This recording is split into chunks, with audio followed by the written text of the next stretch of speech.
विस्तार से नजर। प्रधानमंत्री नरेंद्र मोदी की सार्थक पहल से देश में कृषि क्षेत्र में नवाचारों को बढ़ावा दिया जा रहा है। इसी क्रम में ड्रोन का उपयोग खेती में लाभकारी साबित हो रहा है।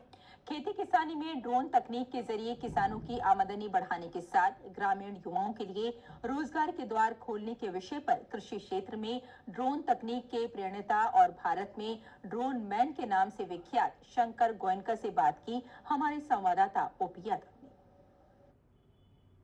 प्रधानमंत्री नरेंद्र मोदी की सार्थक पहल से भारत में हवाई चप्पल पहनने वाले युवा आज न केवल हवाई जहाज में यात्रा कर रहे हैं, बल्कि कृषि विमान यानी ड्रोन भी उड़ा रहे हैं।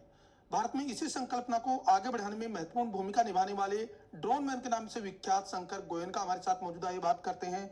शंकर जी, सबसे पहले आपको बधाई। आपका जो विजन था 2 दशक पहले आपने सोचा, प्रधानमंत्री नरेंद्र मोदी ने उसको सार्थक न केवल किया बल्कि जमीनी स्तर पर अब ड्रोन दीदियां भी तैयार हो रही है।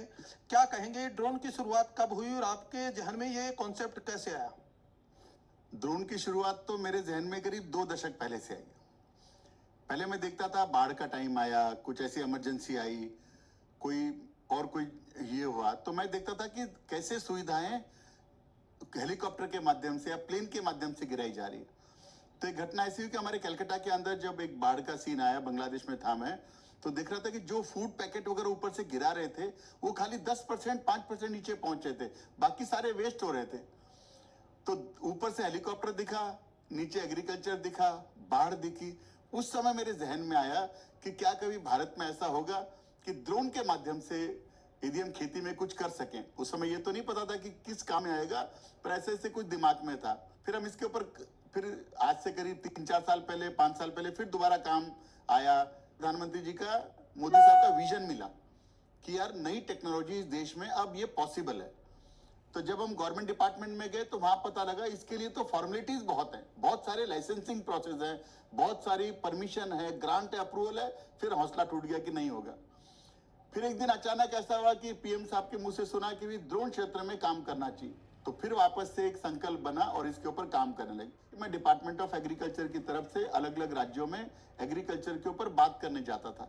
तो वहां पे मन में आया कि कैसे हम इसको लगे। तब पता लगा कि 1 एकड़ खेत में 150 से 200 लीटर पानी लगता है और करीब दवाइयां बहुत लगती है।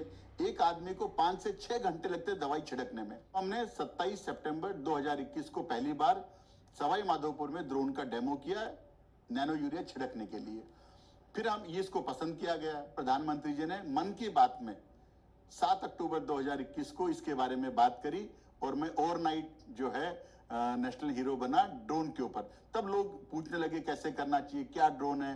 Department of agriculture, fisheries, fertiliser, cooperative, सब मंत्रालय जो इसके बारे में बात करने लगे और तब हम ड्रोन को लेकर आए। फिर हमने रजिस्ट्रेशन किया और उस समय चूंकि ड्रोन भारत में बनता नहीं था, तब हमने शुरू में बाहर से लाए, इसको असेंबल किया, इसके ट्रायल करे, इसके हमने बहुत सारे प्रमोशन करे।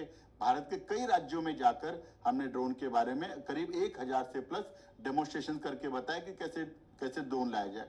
फिर हमने इसकी मैन्युफैक्चरिंग फैसिलिटी फरीदाबाद में शुरू करी और हमने फिर इसके जितने लाइसेंसेज होते हैं ड्रोन को बनाने के लिए वो भारत सरकार से लिए और अब इसका काम हम बहुत सफल तरीके से कर रहे हैं। भारत के प्रधानमंत्री लाल किले से 15 अगस्त 2023 को ये कहते हैं कि मैं ड्रोन दीदी बनाऊंगा, ड्रोन लखपति, दीदियों को लखपति बनाऊंगा और ड्रोन दूंगा। तो चूंकि हर बार सुनते थे, इस बार सुना, बहुत अच्छा लगा। 103 दिन के अंदर ये स्कीम अनाउंस हुई, बनी और 15 अगस्त को जब अनाउंसमेंट हुआ उसके हिसाब से 130 दिन के अंदर ये स्कीम धरातल पे आई और इसका काम तेजी से शुरू हुआ।